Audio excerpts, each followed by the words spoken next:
আল্লাহ রাব্বুল আলামিন কোরআনুল কারীমের 33 নম্বর সূরা সূরাতুল আহজাবের 63 নম্বর আয়াতের মধ্যে বললেন ইয়াসআলুকান নাসু আনিস সাআ কুল ইন্নামা ইলমুহা ইনদাল্লাহ ওয়া মা ইউদরিকা লাআল্লাস সাআতা তাকুনু করিবা। আল্লাহ রাব্বুল আলামিন বলেন, হে নবী, হে আমার হাবিব, লোকেরা যখন আপনাকে প্রশ্ন করলো, লোকেরা যখন আপনাকে জিজ্ঞাসা করলো কিয়ামত কখন হবে, কিয়ামত কোন দিন হবে, আপনি তাদেরকে জানিয়ে দেন কিয়ামত কখন হবে সেটা একমাত্র আল্লাহ ছাড়া আর কেউ জানে না। সুবহানাল্লাহ। তাহলে কিয়ামত কোন দিন হবে বা কোন সময় হবে এটা আল্লাহ রাব্বুল আলামিন ছাড়া আর কেউ জানে না।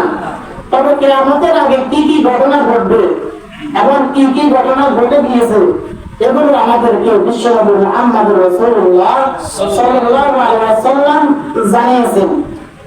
কিয়ামতের আলামতগুলো বা কিয়ামতের লক্ষণগুলো হলো দুই ধরনের। কিছু আলামত হলো ছোট, কিছু আলামত হলো বড়। অর্থাৎ কিয়ামতের আলামতগুলো হলো দুই ধরনের, কিছু আলামত বড় এবং কিছু আলামত ছোট। আজ আমরা কিয়ামতের ছোট ছোট কিছু আলামত নিয়ে সংক্ষিপ্তভাবে আলোচনা করব। কিয়ামতের 1 নম্বর আলামত হলো বিশ্বনবীর আগমন হওয়া এবং বিশ্বনবীর ওফাত হওয়া। অর্থাৎ রাসূল সাল্লাল্লাহু আলাইহি ওয়াসাল্লাম পৃথিবীতে আসা এবং পৃথিবী থেকে যাওয়া, এটা হচ্ছে কিয়ামতের আলামত।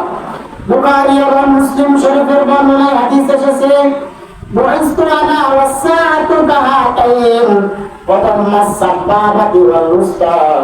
বিশ্বনবী সাল্লাল্লাহু আলাইহি ওয়াসাল্লাম আর শাহাদাত আঙ্গুলি এবং মধ্যম আঙ্গুলি, এই দুটি আঙ্গুলকে একত্রিত করে তিনি বললেন, আমার শাহাদাত আঙ্গুলি এবং বৃদ্ধ আঙ্গুলি, এই দুটি আঙ্গুলের মধ্যে যেমন কোনো ব্যবধান নাই, আমি আর কিয়ামতের মধ্যে তেমন কোনো ব্যবধান নাই। সুবহানাল্লাহ। অর্থাৎ রাসূল সাল্লাল্লাহু আলাইহি ওয়াসাল্লাম তার এই দুটি আঙ্গুলকে লক্ষ্য করে বললেন, আমার শাহাদাত আঙ্গুলি এবং মধ্যম আঙ্গুলি, এই দুটি আঙ্গুল যেমন পাশাপাশি কাছাকাছি, আমি আর কিয়ামত ঠিক তত কাছাকাছি। অর্থাৎ আমি আর কিয়ামত একেবারে নিকটবর্তী হয়ে আবির্ভূত হয়েছি। সুবহানাল্লাহ। আবার আল্লাহ রাব্বুল আলামিন কোরআনুল কারীমের 33 নম্বর সূরা সূরাতুল আহজাবের 40 নম্বর আয়াতের মধ্যে বললেন,